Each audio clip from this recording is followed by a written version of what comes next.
Good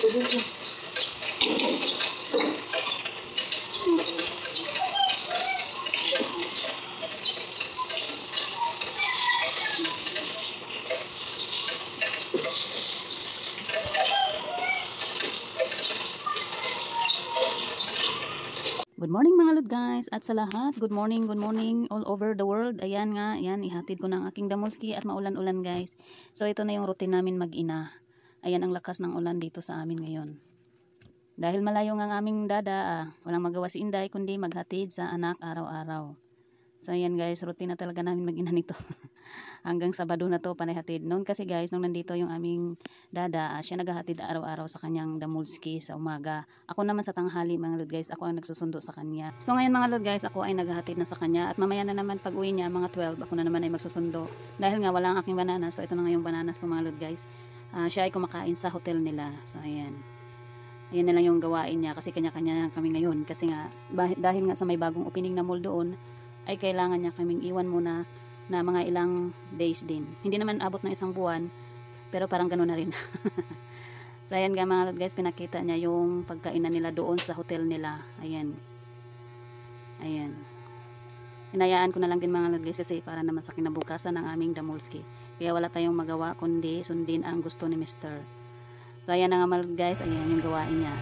Matagal na rin siya hindi naglalaba, so ngayon siya na naglalaba ng ganyang damit kasi nga ilang araw sila doon. Hindi naman abot ng isang buwan, so ayan na nga, siya na rin lang maglalaba ng sarili niya. Hindi na daw niya kailangan magpalundry, kaya naman daw niya maglaba. Kasi dito ako lang maglalaba kasi nga lagi naman busy sa trabaho yung aking bananas. So ayan, takpan natin ang kanyang kaharian. Takpan natin ang kanyang kabundukan. Ayan pala yung hotel niya, ayan. Makalat yung hotel niya mga lod guys kasi hinayaan lang din niya yan mga lod guys kung alam niyo kung bakit araw-araw kasi may naglilinis sa kanila doon, kaya pag alis na diyan may darating na tagalinis din sa hotel niya, o diba, social yung Mr. ko pag lumayas. Pag nandito siya sa bahay, siya yung tagaluto para sa amin mag-ina. Ayan, pinakita niya ang kalat daw niya kasi nga nagliligpit pa siya kasi paalis pa siya, papunta na naman siya ng mall. So ayan na nga yung routine niya din doon. Ayan, kailangan natin takpan yung gabundok ni Mr. Ayan. Lagi na lang yung ginagawa daw niya yan. Yan, tinama yung sinampay niya. Kailangan niya maglaba mga lod guys kasi konti lang damit ang dinala niya. Buti na lang may sampayan yung hotel na yan. Kasi yung ibang hotel kasi mga lod guys, walang sampayan. Wala silang sampayan. Ayan, buti na lang dyan, may sampayan siya at may mga hanger kaya pwede silang maglaba. Ayan.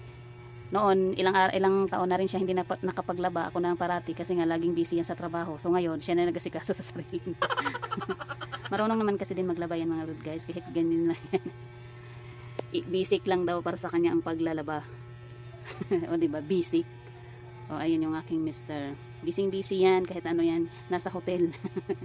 Maya-maya mga lord guys, ay pupunta na naman yan siya sa hotel, sa mall nila kasi tatrabaho na naman yan.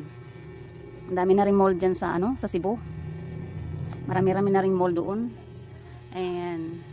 Thank you for watching mga lord guys. Sana nag-enjoy kayo. Mamaya na tayo mag-drama series pagkatapos ng aking gawain kasi marami pa akong gawain mga lord guys.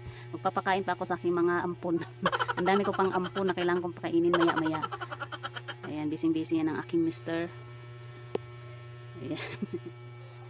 Thank you for watching sa lahat. Ayan. Kahit pa paano ay naasar-asar ko yan siya. Tinampay niya yung labahan sa bintana para daw matuyo agad. Kailangan nilang maglaba mga lord guys kaysa magpalundre, ang mahal-mahal ng bayad. Ayan.